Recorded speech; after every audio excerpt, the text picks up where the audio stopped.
ভাইয়া আপনি কিরকম আছেন? কিরকম চলতেছে আপনাদের সংসার? ভালো, খুব খুব খুব ভালো।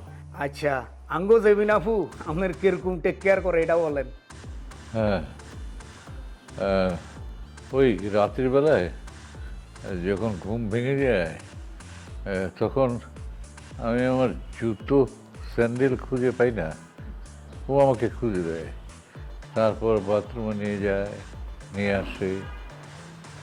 আর সকালবেলায় খুব ভালো আমার মাথায় হাত বুলিয়ে দেয়, আস্তে আস্তে আমি চোখ খুলি, তারপর আমার জন্য এক কাপ বেড টি এনে দেয়, আমি খাই। বাহ, ব্রেকফাস্ট। ও আমাকে ব্রেকফাস্ট খাওয়ায়, এই যে মুখে তুলে মুখে তুলে মুখে তুলে। আপনাদের ভাইয়া আমাকে ছাড়া কিচ্ছু করতে পারে না। ভাইয়া আমরা তো খুব লাকি ভাইয়া। তুমি থাক, এত বলতে হবে না, মানুষজন তো হিংসা করা শুরু করে দেবে আমাদের ভালোবাসা দেখে। কি বলেন ভাইয়া? আরে দর্শক কি হিংসা করবো, আম নিজেরও তো হিংসা লাগতেছে, আপনাকে কিন্তু দেখি। ভাইয়া অনেক হয়েছে, আপনি এখন বসেন, আর আপনার জন্য চা নিয়ে আসি। আচ্ছা ঠিক আছে, খাড়ান। দর্শক দেখলেন তো আপনারা, হেতাকু মুখের থেকে শুনলেন সবকিছু।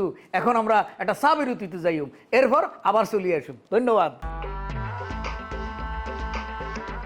তুমি কি খাবা? চা, কফি, কি খাবা?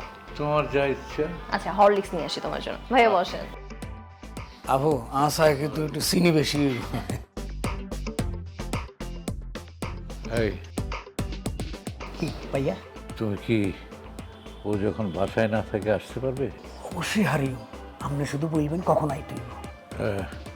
ও তো সকালবেলা বেরিয়ে যায়, ফেরে সেই বিকেলে। এই সময়ের মধ্যে যখন খুশি আসো। আচ্ছা ঠিক আছে ভাইয়া, তাহলে কালকে 12টার ভিতরে চলে আসি। ওকে।